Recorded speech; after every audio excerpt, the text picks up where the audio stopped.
আমাদের সময় নির্ধারিত সময়ের অনেক পরে আমরা প্রোগ্রাম শুরু করতে পারছি। আমাদের পিছনের শিডিউলগুলো অনেক বিলম্বিত হওয়ার কারণে আমাদের অতিথিরা আসতে দেরি করছে। আপনারা যে ধৈর্য ধরে এতক্ষণ এখানে বসে আছেন আমাদের জুলাই সেনানায়কদের দেখার জন্য এবং তাদের কথা শোনার জন্য আমি বাগেরহাটবাসীর সবাইকে অনেক অনেক ধন্যবাদ জানাচ্ছি। বাগেরহাট আমরা সবাই জানি বাগেরহাট একটা দলিত জনপদ। বাগেরহাট ঐতিহাসিক একটা হেরিটেজ সিটি। আবার এই ঐতিহাসিক হেরিটেজ সিটিকে বিভিন্ন কৌশলে কলোনিয়াল শাসন ব্যবস্থা কায়েম করে ধ্বংস করা হয়েছে। আমরা এই শাসন ব্যবস্থার তীব্র প্রতিবাদ জানাই। আমরা এই শাসন ব্যবস্থাকে আগামীতে আর যেন আমাদেরকে কেউ বাইরে থেকে সে শাসন না করতে পারে আমি সেই প্রত্যাশা ব্যক্ত করি। আমরা বাগেরহাটবাসীর তরফ থেকে আমাদের জুলাই অধিনায়কদের জুলাই সেনানায়কদের আমরা স্বাগত জানাই। আমি তাদের কথা শোনার জন্য আপনারা জানি আপনারা কথা শোনার জন্য অধিকার হয়ে বসে আছেন। আমি আমার কথা দীর্ঘায়িত করবো না। আপনারা তাদের কথা শুনবেন, তাদেরকে মতামত দিবেন, তাদের মতামত শুনবেন।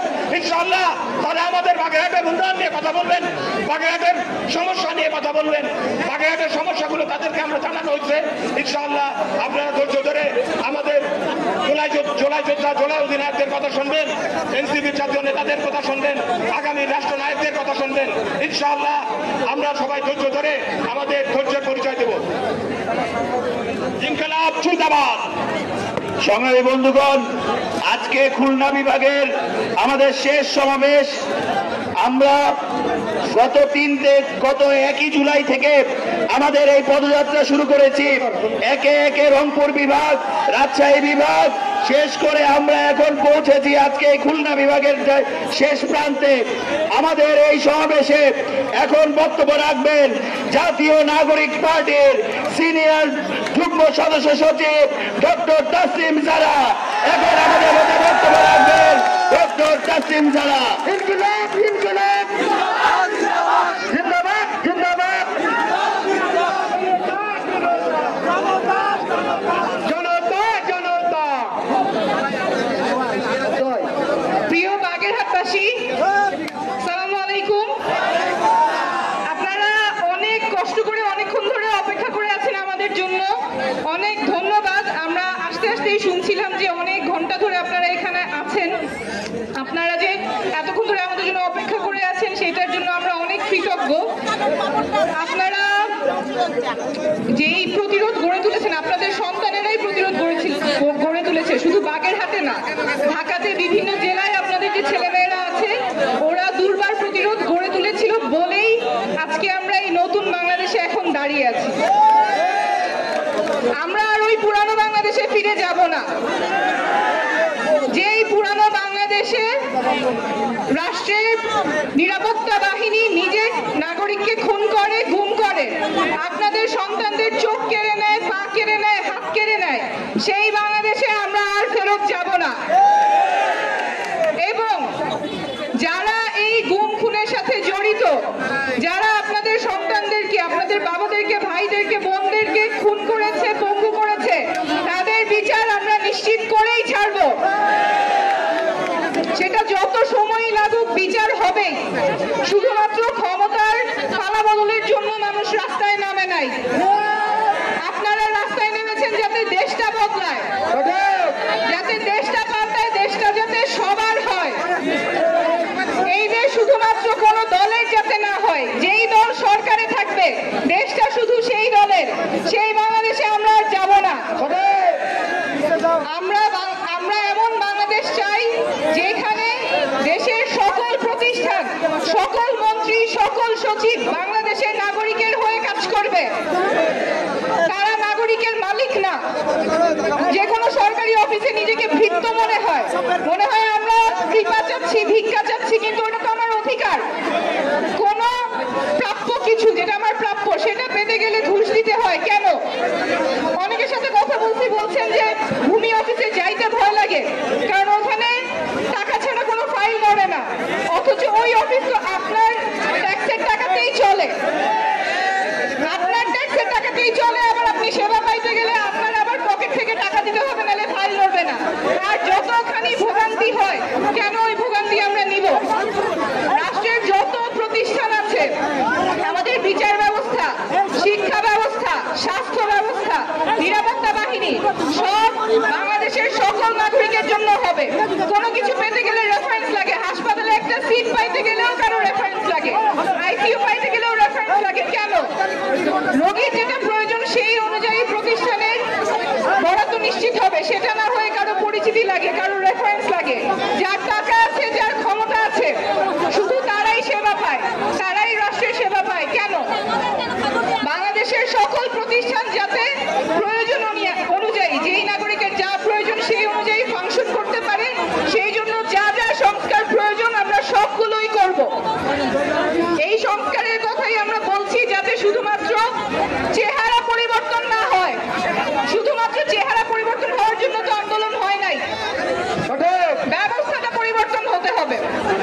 আমরা সংবিধান পাল্টাবো যাতে সবার জন্য সংবিধান হয়।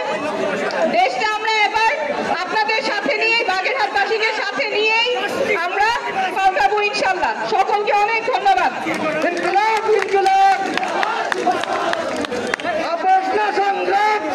সংগ্রামী বন্ধুগণ, আজকে আমাদের এই সমাবেশে এই জুলাই গণঅভ্যুত্থানের যে শহীদেরা, যাদের রক্তের উপর দাঁড়িয়ে আমাদের এই গণঅভ্যুত্থান সফল হয়েছে, সেই শহীদদের পরিবারের সদস্যরা উপস্থিত রয়েছে। আমরা করজোরে প্লিজ একটু শুনুন। আমি আমাদের যে শহীদ পরিবারের সদস্যরা এখানে এতক্ষণ ধরে অপেক্ষা করছেন, তাদেরকে মঞ্চে আসার জন্য আহ্বান জানাচ্ছি। জুলাই গণঅভ্যুত্থানের যে শহীদেরা, যাদের রক্তের উপর দাঁড়িয়ে আমাদের এই অভ্যুত্থান, সেই শহীদ পরিবারের সদস্যদেরকে মঞ্চে আসার জন্য আমি আহ্বান জানাচ্ছি।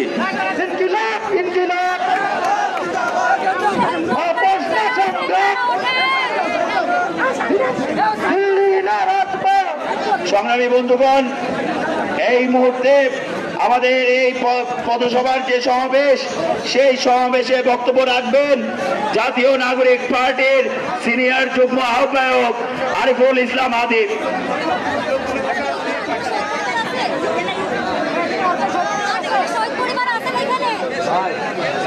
সংগ্রামী সাথী ও বন্ধুগণ, খান জাহান আলীর পুণ্যভূমির সহযোদ্ধারা, 2024-এর শহীদ বিপ্লবের পুণ্যভূমির সহযোদ্ধারা, আমরা আপনাদের কাছে এসেছি। আজকে যে জুলাই গণঅভ্যুত্থানে 2000 মানুষ শহীদ হয়েছে, সেই শহীদের রক্ত আমাদের ধমনীতে প্রবাহিত হয়। আমরা সেই শহীদের উত্তরসূরি, যারা একটি নতুন বাংলাদেশ নির্মাণ করার জন্য, এই রাষ্ট্রের সকল নাগরিকের সমান মর্যাদা নিশ্চিত করার জন্য আমরা বাংলাদেশের টেকনাফ থেকে তেঁতুলিয়া, রূপসা থেকে পাতুরিয়া, প্রত্যেকটি ধারে ধারে আমরা যাচ্ছি। সংগ্রামী বন্ধুগণ, আজকের এই যে বাগেরহাটের যে শহীদ বিপ্লব, সেই শহীদ বিপ্লবকে যারা হত্যা করেছে, সেই হত্যাকারীদেরকে আমরা এখনো বিচারের আওতায় আনতে পারিনি। এই হত্যাকাণ্ডের সাথে রাষ্ট্রের যারা সরাসরি জড়িত ছিল, তাদেরকে এখনো আমরা বিচারের আওতায় আনতে পারিনি। এইদেরকে বিচারের আওতায় আনা পর্যন্ত তাদের আত্মা এখনো শান্তি পাবে না। অতএব আগামীর বাংলাদেশ নির্মাণ করতে হলে যারা গণহত্যা করেছে তাদের প্রত্যেককে বিচারের কাঠগড়ায় দাঁড় করাতে হবে। একই সাথে গত 54 বছর ধরে বাংলাদেশ যে রাষ্ট্র ব্যবস্থা চলে আসছে, আমরা দেখেছি সে 54 বছরে বাংলাদেশের নাগরিকদের মধ্যে বড় ধরনের বৈষম্য করা হচ্ছে। রাষ্ট্র তার প্রত্যেক নাগরিকের জীবন জীবিকা, সামাজিক মর্যাদা, নাগরিক মর্যাদা নিশ্চিত করতে পারেনি। বরঞ্চ 50 বছর ধরে যারা যখন ক্ষমতায় ছিল, তারা কখনো চাঁদাবাজি রূপে, কখনো গণহত্যাকারীর পক্ষে হিসাবে, কখনো তারা নির্যাতক নিপীড়ন হিসাবে বাংলাদেশের মানুষের উপর আরো বেশি জুলুম করেছে। সংগ্রামী বন্ধুগণ, আপনারা দেখেছেন ভোলায় গণধর্ষণের শিকার হয়েছে নিজ দলের কর্মীদের দ্বারা, ছাত্র দল এবং শ্রমিক দলের কর্মীদের দ্বারা নিজ দলের নেত্রী গণধর্ষণের শিকার হয়েছেন। আমরা দেখেছি ঢাকার মিটফোর্টে পাথর দিয়ে থেতলিয়ে মেরে ফেলা হয়েছে এক ক্ষুদ্র ব্যবসায়ীকে। অতএব এই বাংলাদেশে আপনি যদি কোন রাজনৈতিক দলের কর্মী না হয়ে থাকেন, ক্ষমতার অংশ না হয়ে থাকেন, তাহলে আপনি যদি ক্ষুদ্র ব্যবসায়ী হয়ে থাকেন, আপনি যদি রিক্সা চালক হয়ে থাকেন, আপনি যদি ছোট ব্যবসায়ী হয়ে থাকেন, কিংবা যদি আপনি বিরোধী দলের কর্মী হয়ে থাকেন, তাহলে আপনার জীবন জীবিকা এই রাষ্ট্র নিশ্চিত করতে পারে না। আমরা আগামী দিনের এমন বাংলাদেশ চাই যেখানে বিরোধী দলের সবচেয়ে ছোট কর্মীও নিরাপদ থাকবে, যেই রাষ্ট্রের প্রত্যেকটি নাগরিক তার ধর্মীয় পরিচয়, তার পেশাগত পরিচয়, তার শিক্ষাগত যোগ্যতা, অর্থাৎ রাষ্ট্রের সচিব থেকে শুরু করে আপনার বাজারের ওই ছোট দোকানদার, রাষ্ট্র তার প্রতি কোনো ধরনের ন্যূনতম বৈষম্য রাখতে পারবে না। যদি এই ব্যবস্থার বাংলাদেশ চান, সামনের দিকে এগিয়ে যেতে হবে।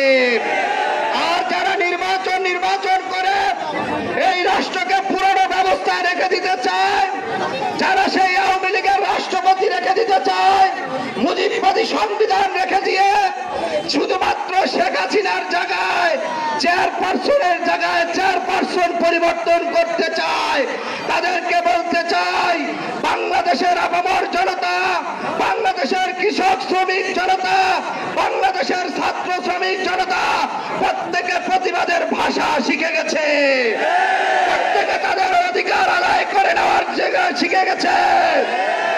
প্রত্যেক গ্রামে গ্রামে, প্রত্যেক উপজেলায় চাঁদাবাজের বিরুদ্ধে, ধর্ষকদের বিরুদ্ধে, টেন্ডারবাজির বিরুদ্ধে, রাষ্ট্রীয় নিপীড়ন করার বিরুদ্ধে আমাদেরকে দুর্বার আন্দোলন করে তুলতে হবে। আমাদের সেই অধিকারকে আদায় করে নিতে হলে নতুন সংবিধান প্রণয়ন করতে হবে। আজকে আপনাদের কাছে আজকের যে মা বোনরা উপস্থিত হয়েছেন, মাদ্রাসার শিক্ষার্থীরা উপস্থিত হয়েছেন, সকল আপামর জনতা পথচারী যারা কষ্ট করে গরমের মধ্যে ঘন্টার পর ঘন্টা অপেক্ষা করে ওয়েট করেছেন, আপনাদের কাছে আমরা দোয়া চাই, আমরা আপনাদের সন্তানের মতন, আমরা আপনাদের ভাইয়ের মতন, আমরা আপনাদের আত্মার আত্মীয় হয়ে যেন বাংলাদেশের মানুষের নাগরিকের অধিকার, বাংলাদেশের স্বাধীনতা সার্বভৌমত্ব রক্ষা করতে পারি, সেই দোয়া চাই। আসসালামু আলাইকুম। ইনকিলাব ইনকিলাব সংগ্রামী বন্ধুগণ, আপনারা জানেন আমাদের পার্শ্ববর্তী দেশ ভারত, এই যে কিছুদিন আগে আমরা ছিলাম এক সীমান্তবর্তী এলাকায়, সেই এলাকায় গিয়ে আমরা জেনেছি যে আমাদের এক ভাইকে গুলি করে হত্যা করেছে বিএসএফ। আপনারা প্রতিদিন দেখবেন, প্রায়শই দেখবেন যে সেই ভারতের সীমান্তে আমাদের ভাইদেরকে গুলি করে হত্যা করা হয়। আজকে আমরা অনেক কথা ভারতের বিরুদ্ধে বলতে পারি, কিন্তু একটা সময় ছিল যখন এই ভারতের বিরুদ্ধে কথা বললেই এই পেটোয়া ছাত্রলীগ এবং ফ্যাসিস্ট আওয়ামী লীগ বর্বর আক্রমণ করত। ঠিক সেই সময় যখন ভারত নিয়ে মানুষ কথা বলতে ভয় পায়, ঠিক সেই সময় সীমান্তে হত্যার প্রতিবাদে যেই তরুণ যুবক 54 দিন রাজু ভাস্কর্যের সামনে বসেছিল, 54 দিন এক নাগারে তার অবস্থান কর্মসূচি চালিয়েছিল ছাত্রলীগের হামলা উপেক্ষা করে, এখন আপনাদের সামনে বক্তব্য রাখবেন